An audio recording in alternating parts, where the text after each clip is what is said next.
আসসালামু আলাইকুম এভরিওয়ান, আশা করি সকল ভালো আছেন। আলহামদুলিল্লাহ আমরা আল্লাহর রহমতে আপনাদের দয়ে ভালো আছি।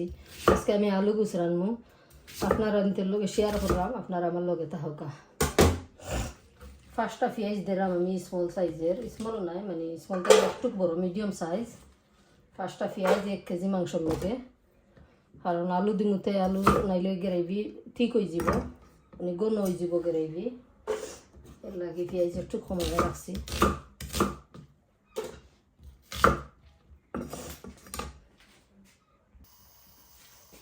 পেঁয়াজ দেওয়া হয়ে গেছে, এখন আমি তেল দিলাম। বিসমিল্লাহ। তেল হইয়া যে যতখান খাই ততখান দিবা, আমি যতটুক খাই অতটুক দিছি। আর এবার দিয়ে আমি গরম মশলা লইয়া থইছি সকল জাতের, তেজপাতা, ডালচিনি, এলাচ, লং, গোলমরিচ সকলটা সারা ডালি দিলাম। মাংস আমার ধোয়া, আমি ডালি দিলাম। বিসমিল্লাহ। এখন দিলাম লবণ, লবণও স্বাদ মতো, যে যতটুক লবণ খাই ততটুক। আর এবার দিয়ে আমি আদা রসুন তৈছি চেঁচিয়া, বড় চামচে 2 চামচ আদা 2 চামচ রসুন আমি নাইফে তৈছি। এখন ডালি দিলাম। বিসমিল্লাহ।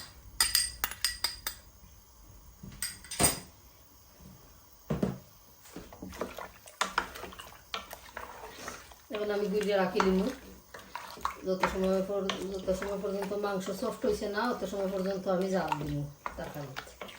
1 ঘন্টা 1.5 ঘন্টা লাগে যায়, সামটাইম 2 ঘন্টাও লাগে। হাই হিটও আমি 1.5 থেকে 2 ঘন্টার লাগে আমি রাখি দিলাম।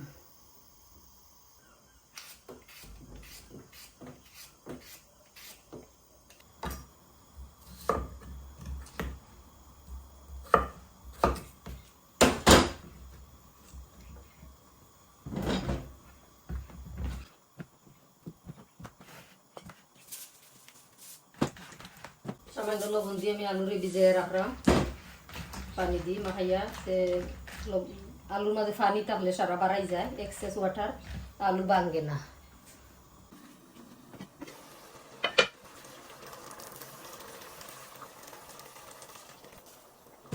আমি গরম পানি দিছি,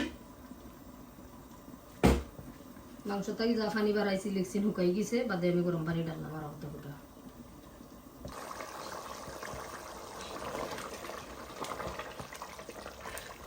এখন আমার তরকারিতে আমি মশলা দিলাম।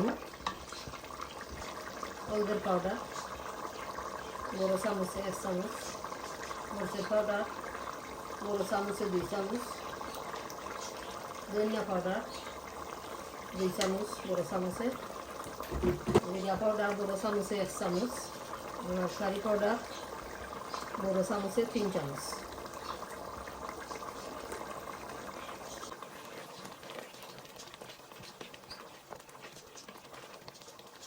আমি 4-5 মিনিট মাংসরে বুনবো।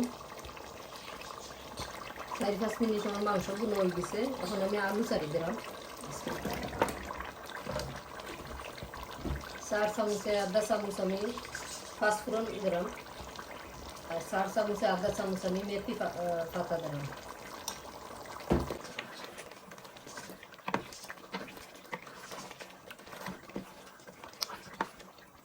এর 5-7 মিনিট আলু আর মাংস বুনবো।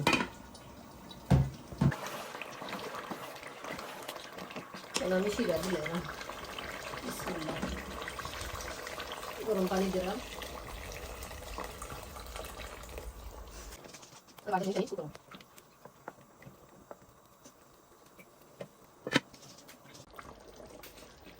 আমার আলু গুস্ত হয়ে গেছে।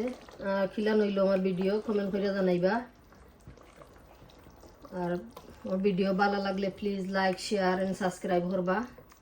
আর সকল ভালো থাকুকা, সুস্থ থাকুকা। আল্লাহ হাফিজ।